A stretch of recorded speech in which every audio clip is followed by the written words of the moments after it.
All right. So, Team Turkey group project. What'd you come up with? First, let's talk just kind of the things that were asked to be done, like your audience. What is your mental health and physical attachment? How are you going to reach them, etc. Anybody could kick it off.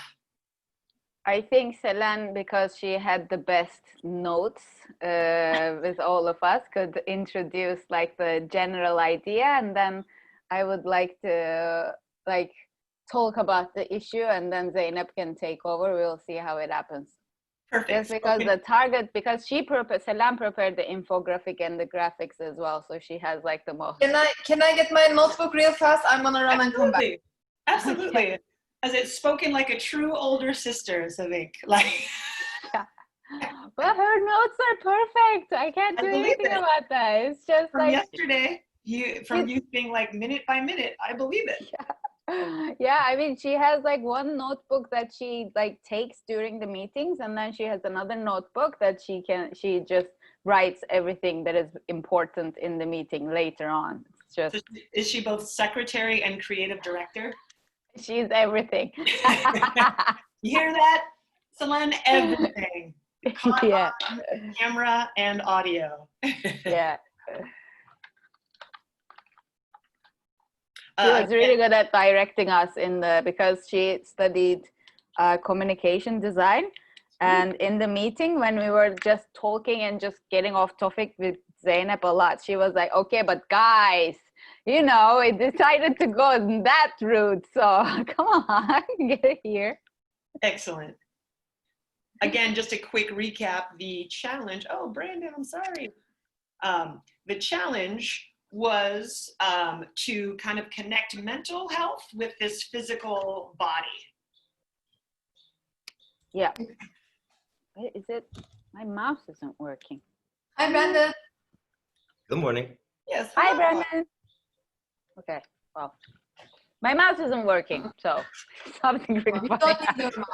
It's all in your attitude. It's like, my mouse isn't working. My mouse isn't working. Yeah, it's not working. Yes. Shall I start? Yes, please. Come on. Okay. So we decided for our audience to be women from ages of like 13 and up, usually. And what we decided to do is to make bring in awareness campaign. So we wanted to bring awareness to people who are experiencing physical difficulties, let's say, because of a mental statement that they're in and they don't know yet. And this whole thing is about letting them think about it. You know, are you feeling this? Because this might be happening as a question, and just encouraging them to actually reflect on what's happening. And since the audience is so vast, we decided to do it like a social media thing, planning, because this is what goes right now. Maybe like we prepared some visuals to go around the internet and like social platforms, and that is, I think, it from me. Our biggest thing is like the question is feeling tired as a question, and then our last phrase is just get help, however you want it to. Okay. So from there, the official question is, are you feeling tired? Is that the first yes level? Okay. Yes. Hashtag are you tired? Okay. Now it fits. I'm like, hashtag, got it. Yeah, of course. Hashtag are you tired is more like that. So, okay, then I will talk about like how did we come up with something, and I'll transfer it to Zeynep to describe like how the physicality affects mentality, or the vice versa side of it. We just started talking about like that. It has been something that we have been talking about with Zeynep for a long time anyway.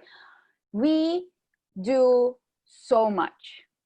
It's just like, I don't even, at first we started like thinking about athletes and overtraining, but then we were like, wait, it's not just athletes, it's moms, it's like CEOs, it's everybody, because this capitalist system looks down on people who don't do too much. It's like, you have to do it more. And like, because it's amazing, like the feminist culture rising is amazing in my idea, but sometimes it kind of reflects on women as to, we have to do all of the things.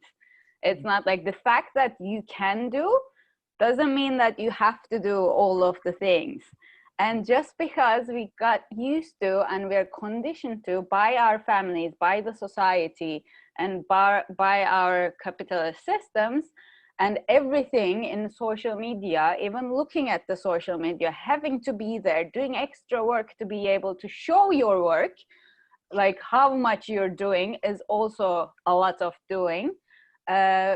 We forgot not to do something. Like, to just stay, to just be and appreciate ourselves because we are just alive.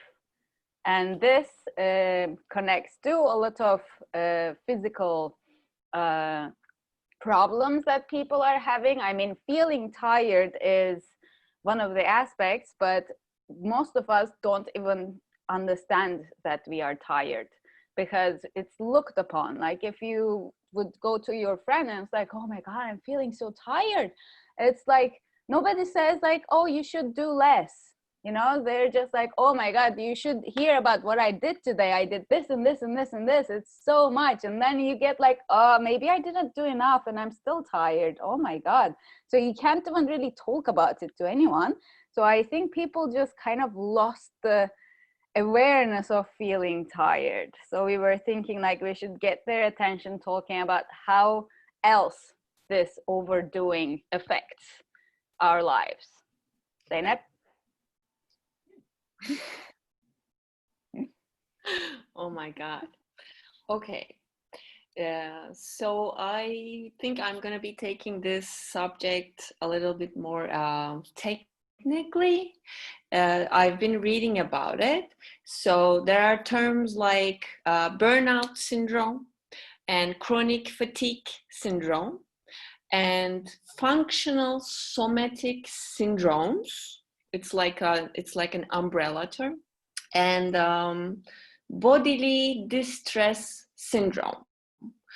So all over the literature, it has been argued that like there are diseases that they cannot be, you know, like it's like we say like we don't know why this disease is happening, but it's a disease. Like there are real physical symptoms that there are people are complaining about.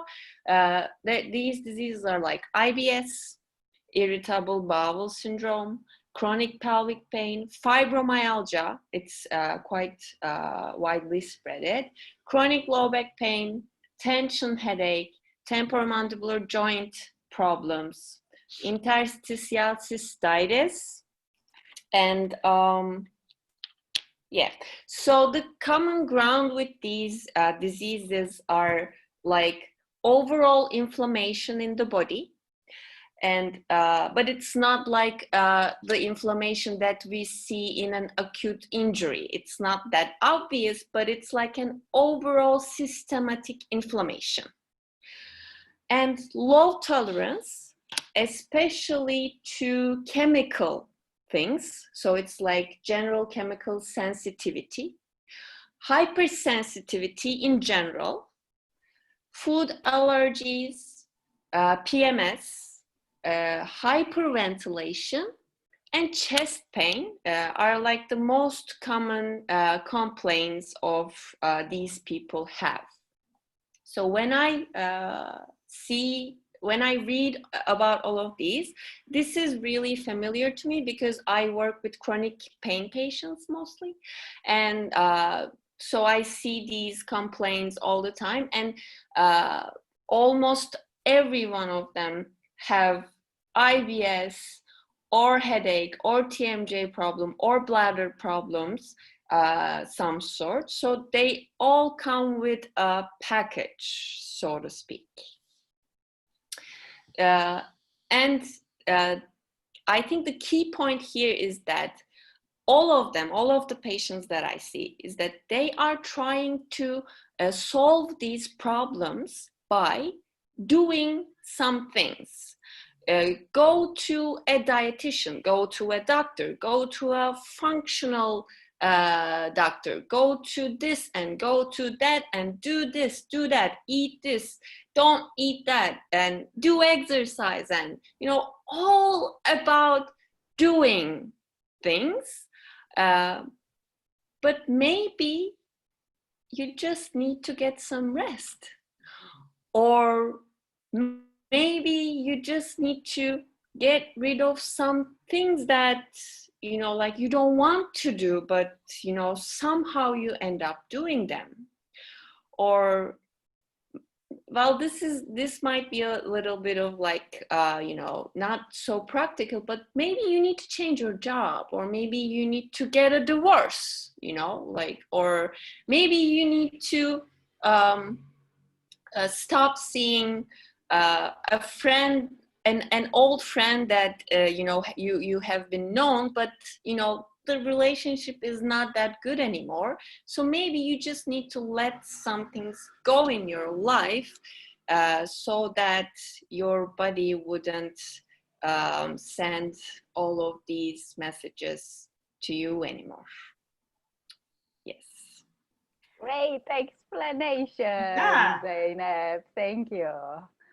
I have many, I have some things, but I want to turn it to the group. If any of the group or any of the listeners have any questions or comments about what you just heard.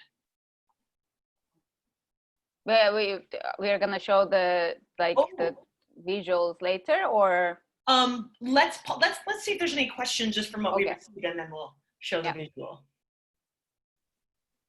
Pretty clear, everyone?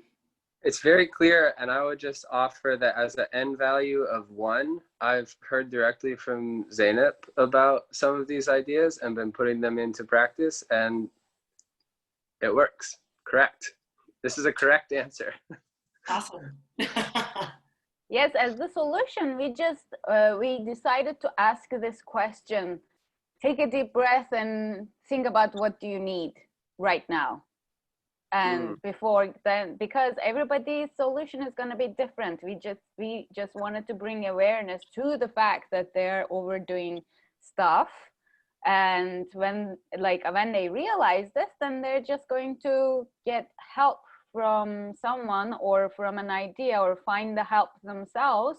But everybody's solution can be different. Maybe it's just like starting meditation, starting to I don't know, breath work, or being able to go to the forest and just sit under a tree, get a massage, get therapy, or it could be different for everybody. For me, it just resonates so highly because the population that I'm working with, fatigue, 75 to 80% of hypermobiles deal with fatigue. And it's insane in our culture. There's one friend that I have that I will honestly say wow, I sat on the couch most of the day and watched Netflix. It's there's days where I'm done. I have to rest. But to tell people that, oh, you're just doing nothing. Oh my God, that's blasphemy. Don't ever say you're doing nothing. You can't do that. You can't just do nothing. So it so resonates. And our culture just doesn't want us to do that. We only say yay for the people who are oh my God, I read 16 books and I've done this and I've done that and it's 6 a.m. or it's yeah, and not like you said, not feeling that you could say that, right? Just feeds the culture. Yeah, there's one friend that we're very honest. We are just super honest with each other.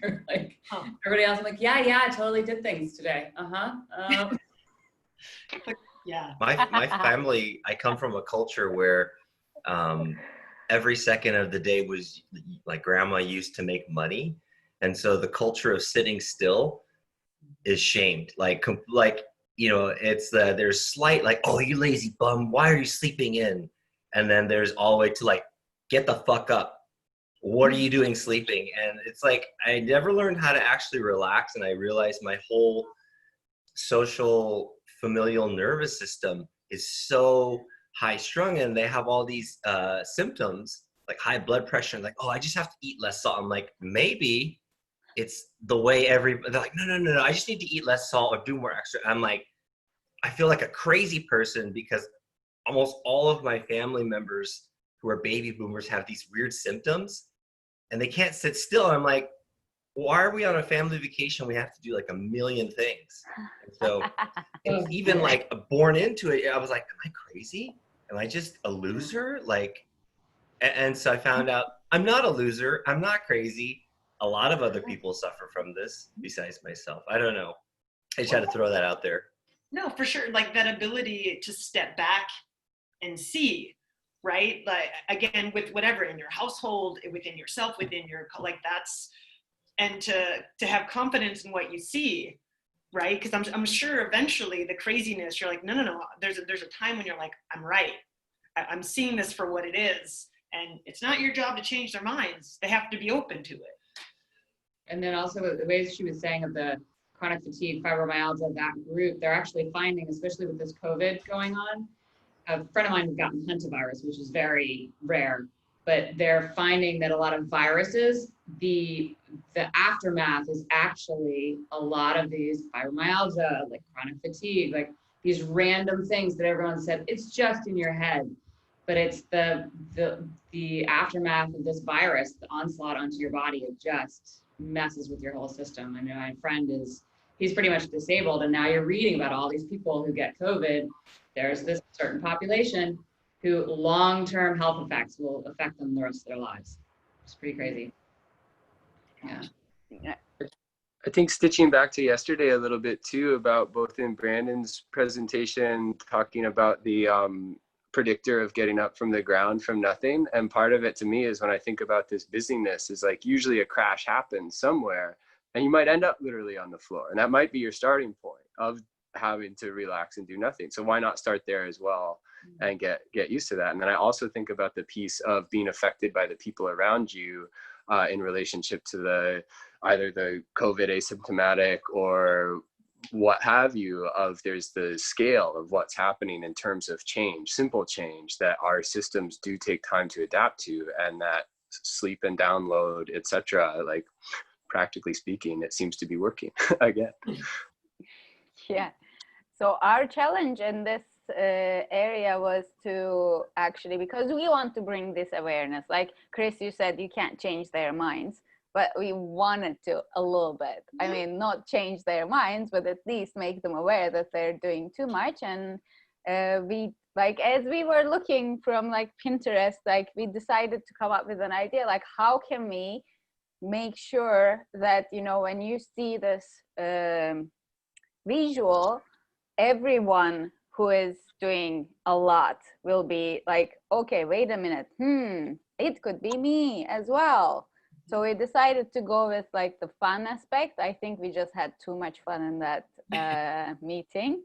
So jokes was kind of like highlighted a little bit, being jokingly, but the original visual that Selen hopefully will show soon is to compare two seemingly very unrelated women to each other, and like just underneath, okay, find the common thing in them. Like, what is the common thing? Because one is like a housewife, maybe the other one is an athlete, but the housewife like wiped the floors and cleaned the windows and did all of the things, like cooked and did the laundry and blah blah blah blah, where the athlete trained like 5 times a day, stretched and did physiotherapy, did like prepared her meal and whatever. And that like comparison, like what's the common ground? Well, they both did too much today and they're both exhausted.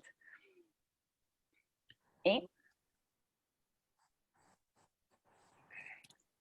So Selen, I will give the mic to you from here.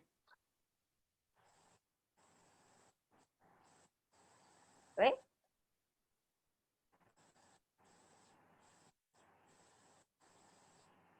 Selen?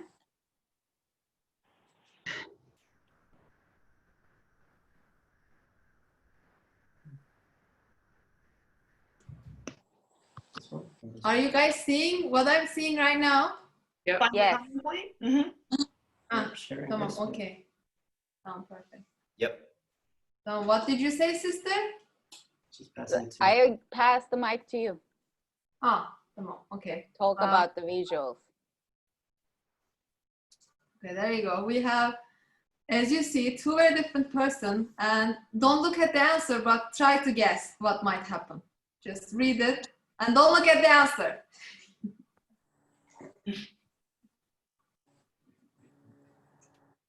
No, I wrote it in white, so they would have difficulty. Mm-hmm. That was smart. Yeah. Okay. Did you guys finish? Did you guys read? Mm-hmm. Nice. Okay.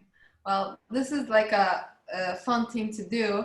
I always like solving puzzles or like finding common points. So I assumed the other people would be interested in too, finding the common point with two very different people, you know, and then, well, they'll eventually see the answer and then ask themselves, well, if these two have this problem, you know, I might too, or something like that. And in the other visuals, we have this. This is my favorite. Yeah, that's my favorite too. change? That's hilarious. Okay. This is like how people see themselves with only the good parts, like a multitasker. This is Susan, and she's a multitasker, and you can see her daily to-do list. It's full of stuff, and she manages to do them every day, and a lot of people are proud to do everything that they have on the list. I know because I'm a list person, and I feel so much better if I cross out every single, you know, things off my list when I go to bed. So if you're really good at multitasking, which sounds really good and it look good, we're just saying, well, you might have a burnout syndrome as well, because Susan is, you know, this is a perfect quality, but this comes with this as well. Maybe, you know, maybe, we don't know for sure, but you might be having the same thing too. Just take a second to think about it, this post says. And then, yeah. Selen, can I Huh? say? Can I yes. say something? Yeah. Can I say something before you move on? You might know this, but just a little bit of info about multitasking. We don't multitask physiologically. What we do is that just skip in between tasks and end up spending more energy rather than, you know, focusing on one, finish it, and then focus on another and finish it. We end up spending more energy if we try to do them simultaneously. That's really interesting. I didn't know that either. Nice. Okay. So, and there we have little pop quizzes, fun visuals to look at, but also like if you can relate, you know, only if you relate about some of the symptoms that are not very obvious. You might be tired and not realize you're tired, just like Evren doesn't understand she's tired and refuses to go to sleep. Maybe, you know, you might have this, and therefore we might have like little symptoms that are not so obvious with the burnout, but, you know, it's there. We can do something like this, you know. Do you have this? You might be experiencing burnout symptoms, like this one, for example, which is my favorite one. Yes, this is great. I can totally relate to this one. Yes. Hanging on by a thread. Yep. Yep. And then we have this one.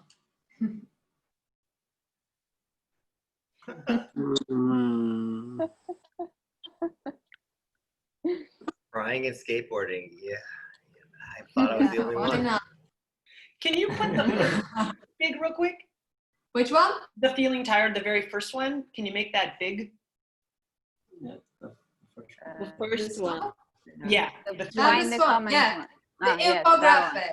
Mm. The visuals we got from Zeynep. Okay. The information we got from Zeynep.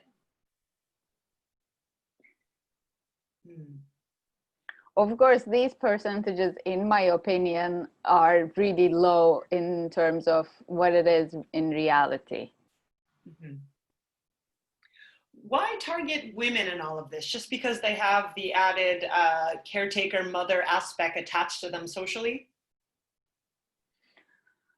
Yes, that's what we were working, because then we would have more examples as to like, even if you're doing different things, you can still be like, even if you're a housewife, for example, you can be overdoing, because like it's really hard for housewives to get enough like self-value to think that they're like they should rest. Mm.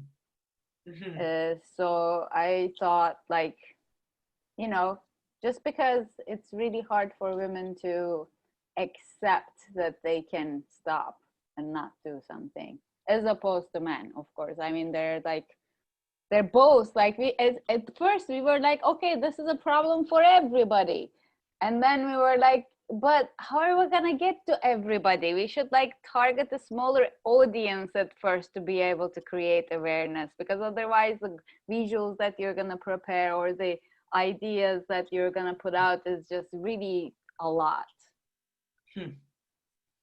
Well, it's super well done, above and beyond, like several infographics, science perspective, biopsychosocial, personal story.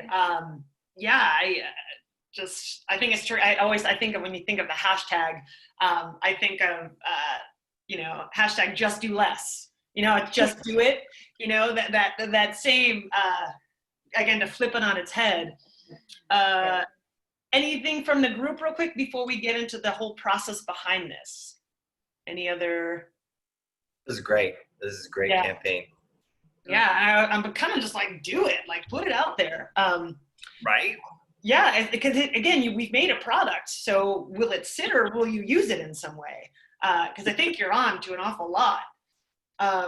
If I pull back a little bit, and again, we have this amazing product, but if we go back to the process behind it, can we, let's just, I think this is the best way to go about it. If you could do it differently, if you could interact as a group differently, because one member kind of got lost, how would you kind of create space for them? How would you try to make sure everybody gets a chance to include their input? Well, I mean, obviously, if Jereme was there, maybe it will be everybody, not just women. Or like, if I talk to Jereme, like I know he's a male, but I'm sure he might see women and observe, right, things. So like, if I just were to ask Jereme, do you think you would have perhaps some insight on what you think on this idea of women and burnout? I mean, I definitely understand that men and women undergo different types of challenges, but I do think that there are also a lot of commonalities as well. And I know from like the perspective that I come to, or the perspective that I come from with like parkour, for example, a lot of times, because it's already a male-dominated sport, women are treated like special, or they're treated like they have to train it a certain way, when in fact that ends up holding them back. And it's really, you just should take the person, as the person, because there's going to be males that, need a ton of work before they make a little bit of gain. There's going to be women that need the same. There's going to be, women that just beast it and progress way faster. And there's going to be men that do the same. So it's like, I think, I'm not sure where I would necessarily come in. I do know, like, obviously, Sevinc and Selen and Zeynep being ladies are going to have what I would consider a better perspective, especially considering my ratio of people that I train has probably always been, male dominated and never gone probably even half. But I know, like, as pole dancers, they're like probably not teaching as many guys, at least not in the time that I was training with them that I saw. So I think they have a good perspective, and I think maybe in a generalist way I could offer something. But Yeah. I also would be hesitant to, and I think I'm this way in all ways, to say that something is a certain way when, you know, it's all really based off our individual perspective and the perspectives that are created from the research and stuff like that. You even heard Sevinc saying like, oh, these numbers are super low based on what my opinion of what I experience, what I see, you know what I mean? And there's probably going to be another person that says, yeah, I think that, you know, percentage sounds about my experience. And I think that's always the tough thing when it comes to getting, you know, the mix of hard data and anecdotal and personal evidence. Like, how do you take an account of all those things? He also told me that he didn't want to feel like you were mansplaining. Oh yeah, I didn't want to be like a mansplainer. Yeah. Yeah. And I think that brings up again the very real, especially in this like Me Too, that very real like can men interject and say anything without being like ganged up on because, you know, women don't have a voice, so let them speak, which I completely understand. But I think of if I look at the situation, I relay it to my perspective of kids. I'm not a kid, right? So I look at this and I can't be in their body, but I kind of can see it as outside looking at this kid because they're looking within and they're looking out of their body. So I have to kind of look at, because the other thing is that, you know, yes, you want to reach women, but the male perspective, even if that is dominant culture, like their idea of what they see might be able to help you get them as well on board, if that kind of makes sense. So yeah, and it's just, and again, like everything was excellent, but it was like how the bigger piece underneath the product was how did this process happen and how did these people kind of work together? Because as you'll find, like there's a lot of turmoil in that process because we're all very capable as individuals. So how do I think this idea of how do we make space to let everyone kind of feel that they're included or communicate with them is what is going to allow us to reach everyone, because you had as much input as possible to make the thing or to make the saying. Yeah, I mean, when you were talking just now, I was thinking like, I think if I can say it, mansplaining is like I would say, like, I understand where it's coming from, but I don't necessarily agree with the term, like you just said, because like, it's not just like, why would it be a problem when a man is doing it too, and when it's not a problem when a woman is doing it too, because every person does it to each other.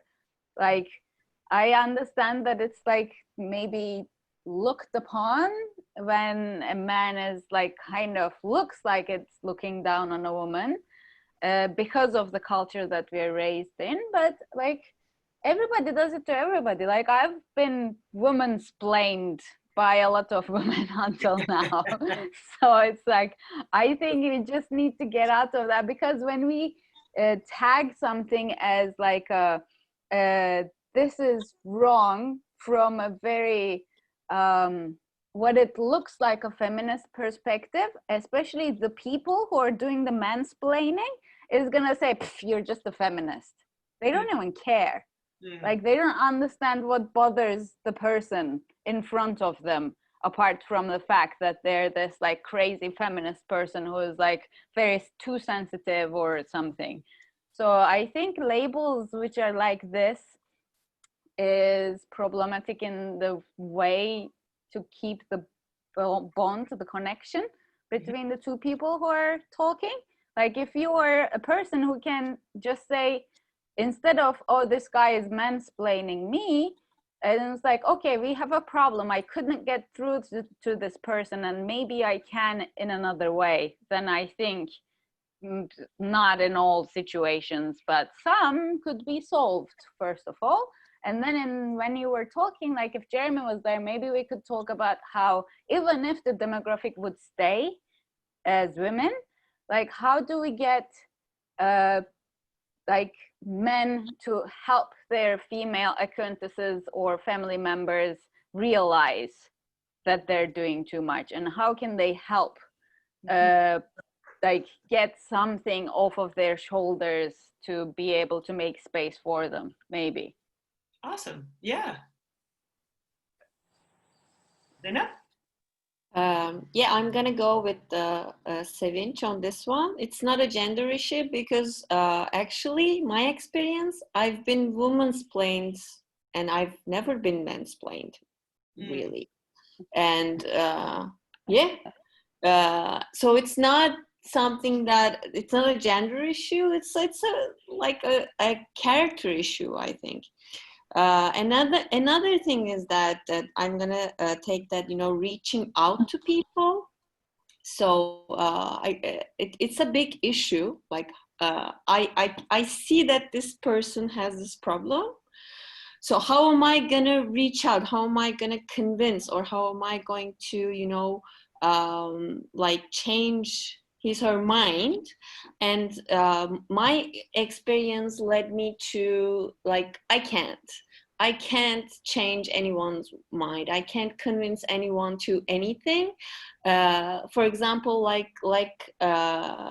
I said before, like, people come to me with multiple chronic complaints most of the time, and when I explain them their situation, and I explain them that they just need some rest to stop, maybe let some things go, and I can give support during this process.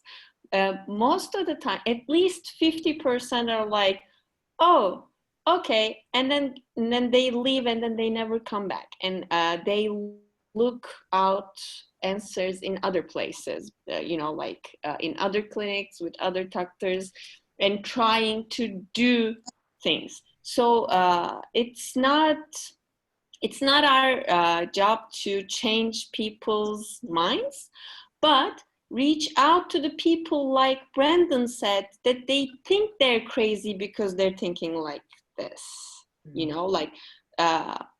Maybe they think they need rest, but they see the culture and the other people and friends are like, well, everyone says that we need to do more, maybe I should do more, and then kind of caught up in that. Maybe we just need to, when we use these visuals, and when we talk about these things, and when we, spread the word out, so people like us, that they've been thinking about this, maybe they might think that, oh, okay, looks like I'm not crazy and this is real. So I think this is a more realistic goal, maybe. Yeah, I think that rounds things up well, in the fact that, yes, we want to reach people, but as far as like the too feminine, the too masculine, we also have to kind of be sensitive with our antenna to know what sensitivities and what pressures these people might have on themselves to not engage, right? To be more hands-offish or back-offish, again, because if you feel that you are in a category that is under hyper alert right now, and people are ready, you might back off. So you would approach that person, understanding that a little bit differently than your best friend. With the mansplaining piece, this is going to be weird because here I am. But as I understand it from Rebecca Solnit, coming from the Men Who Explain Things to Me book, she's talking about like her experience of having her own book explained to her, and then didn't even really like the term being coined herself, and writes about it. But I do like the essence of it. I've seen it happen so much in so many workplaces for me, like in the male-dominated trades that I tend to work in, of any kind underrepresented person in that trade is usually met with a like, that person cannot do this for whatever reason.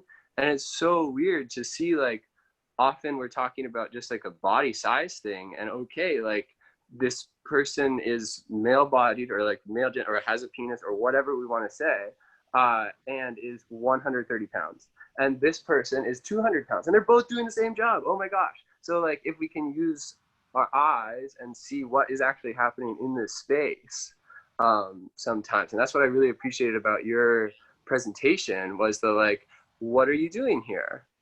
Is it what you think you're doing? Okay, maybe you're doing this as well. That invitational piece felt really nice. And I think the extension too, sorry, this is so much mansplaining right here, right now. But I think the other phrase that I liked from her original piece on it was the confrontational confidence of the totally ignorant does tend to be gendered. And it's like, now we can go look at it and see, does it make sense? In your guys' experience, no. I know in my wife's experience as a mechanic, yeah, like people are like, you do not belong in here. You don't know what you're doing every day. And it's just like, oh my gosh, how can you do your job then? It's so weird because I worked as a motorcycle mechanic here in Turkey, which is definitely more patriarchal, seemingly, with 40 other men being the only female working on the motorcycle. And I had so much respect from the men that I was working with. Awesome. Great. Good job, the 40 other men. Yeah. Yeah, I mean, and they weren't educated, by the way. They were like, you know, to have become mechanics, like educated in a way which we understand as a like university finishing kind of degree stuff. Like they just went to primary school and became a mechanic after that. And that was it for them. But they were also protective as well because educated male customers would come and then treat me like a sex object at first when I was like working there, and they would protect me like as the workers themselves. So like I said, like I have been, I think, lucky in that sense, but like sometimes like women who are coming in there as with their husbands with their motorcycle would women's playing me. Like so could we just like unsolicited advice what Brandon wrote is the thing. Yeah, it's like it's not about gender. I mean, I think it bothers some people's sensitivities more when it's gender, but it's just unsolicited advice everywhere. Like right now, after I became a mom, the amount of unsolicited advice that I get from unrelated moms everywhere, in the bus, at the park, like whatever, like your kid needs socks. And I was like, why? Why? It's insane. Yeah. Jereme, you had something that you wanted to add? I mean, I definitely echo Sevinc's sentiment and Brandon's actually original sentiment of it just being like unsolicited advice. And I think culturally that's like a thing that, you know, can shift. I can imagine probably if I was a pole dancer that I could probably get women's blamed if I was like trying some moves or something like that. Because I even know working with Selen on one of the transitions she was showing me, her internal rotation's super good. My external rotation's super good. So I was literally not able to do the move her way. But I've been in situations where like ladies would have me try to do the move their way when like my body just didn't move like that. You know what I mean? So I think it's dependent on the culture and like the microcosm. For example, me in the parkour world, that is a thing that that women specifically speak out against, you know, because there are tons of like skeezy dudes that just want to say something to act like, you know, oh yeah, I know what I'm talking about. But I think the thing I originally wanted to say was like, I think it's actually it's a refreshing thing culturally in Turkey for, of course, they have their own problems here, but it seems a lot more equal in these instances of like, you know, women are actually at least getting respect if they're like in the field from just my, you know, ignorant observations of it versus it feeling like I can probably name, I think every single woman that I've known has dealt with some form of, you know, unsolicited advice or being treated, you know, ignorant in the US. Whereas like here in Turkey, I feel like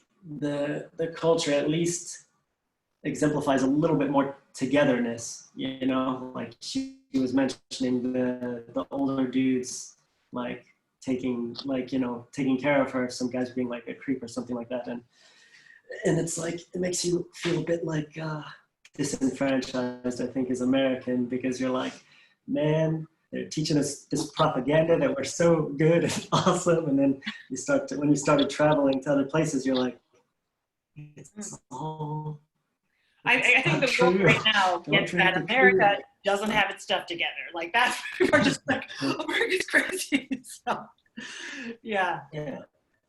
I didn't want to. It's like, Oh, go ahead. after you're done, Jeremy. Oh, the last thing I was just gonna say, it's like, this is one thing where I like to shy away from, like, okay, this is good and this is bad, or this place is good and this is bad, because like, if we were all able to come together in our various, work fields, in our various countries and cultures, and look at it objectively, we could see, oh, okay, this is like working really good for people. This is not working so great for people. So let's like cherry pick and borrow from each other and like really find like, like the whole Bruce Lee thing, like take what's useful, right? Yeah. What's not. And at the same time, in that objective state, like going a little bit below the mansplaining and the like, there's the being looked at and talked at like you're a sex object. And then there is the global phenomenon of violence against women. Like yes, it exists, and I think that's some of the part that's motivating some of the energy behind that is a lot of the, back to the embodied traumas, what is going on there. A lot of people carry those loads and it comes out in lots of different ways. And this is one space where it comes out, I think. I really appreciated too, the commentary about education and understanding that is not a predictor of behavior, right? Like the mechanic ally might be there and then the other, like that's opposite of how we talk about sexism often, if it is a phenomenon that is worthwhile to talk about. Brandon, you had something you wanted to add? Yeah, I'm just a quick background. Like as a weightlifting coach, they didn't let women compete in the Olympics till 2000, and and so talking about male-dominated sport, it doesn't seem real, right? And the first World Championships was 1988, where a first woman was allowed to compete, and so they've had a much shorter time span to actually train. And there's a lot of sports science research that actually shows women's biology is better suited to weightlifting because of childbirthing capacity. So their ability to handle physical stress is a lot higher, and men tired out by the third rep and their muscular fatigue didn't allow them to go any further. So there's a lot of clear science with a smaller population of women and a longer span of men, that they're not that great at weightlifting. But that's kind of beside the point. I deal with hair trigger egos all the time. Like people who are like, they want to be right about whatever the hell they want to be right about. Big personalities. And I found that in my experience, the way around that is to not say anything in black and white. Never say like, this is that or that is that. You say, well, here's one way to look at it, and it completely bypasses their argumentative ego, because someone who's looking for another perspective, their antenna is going to be up like, oh, I can choose it or I can't. But when black and white, that's when hair trigger egos are like, they like to step in when it's supposed to be right or wrong. And I've had to have many of those conversations. Being a minority in a sort of hetero, cis, white gendered sport, I'm a minority. And I've had to have lots of conversations like, you're not buff. Who the fuck have you trained? All these kinds of I'm like, man, I have to prove myself, and I would lose all the time. Or I could actually impact people who were like, I would just say, it's just one way to think about it. And then it wouldn't interest any of the people who were interested in being right. Does that make sense? It's sort of like playing judo with them. Right. Give nothing for them to bite on. Give nothing for them to give unsolicited advice to. Just I statements as well, like where it's just a statement. Exactly, right?